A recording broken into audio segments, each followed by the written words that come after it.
میں تارکین وطن کی آمد سے مقامی آبادی کے مختلف بیماریوں میں مبتلا ہونے سے تحفظ کے لیے ورکشاپ کا انعقاد کیا گیا۔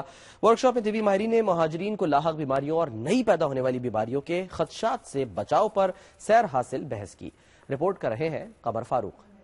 شام، افغانستان اور عراق سے بڑی تعداد میں مہاجرین نے اسپین کا رخ کیا ہے۔ مہاجرین کے اسپین میں داخل ہونے پر ان کے میڈیکل ٹیسٹ کیے گئے تو اکثریت مختلف بیماریوں کا شکار نکلی، جس پر کاتالونیا کے دارالحکومت بارسلونا سینٹر میں ڈاکٹرز نے ایک ورکشاپ کا اہتمام کیا۔ ورکشاپ میں مہاجرین کو لاحق بیماریاں اور نئی پیدا ہونے والی بیماریوں کے خدشات کو کم کرنے کے موضوع پر مختلف شعبہ جات سے تعلق رکھنے والے ماہرین نے لیکچر دیا۔ ماہرین نے بتایا کہ موسمی تبدیلیوں اور ان سے خاطر خواہ بچاؤ نہ ہونے سے یہ لوگ بیمار ہوئے اور پھر بر وقت علاج نہ ہونے سے تارکین وطن ٹی بی، جگر اور سینے کے امراض میں مبتلا ہوئے۔ دنیا نیوز سے گفتگو کرتے ہوئے ڈاکٹر نوریا نے ورکشاپ کے اغراض و مقاصد کے بارے میں بتایا۔ The main objective of this workshop is to inform about mental health and infectious disease in vulnerable immigrants living in shelter centers in Catalonia.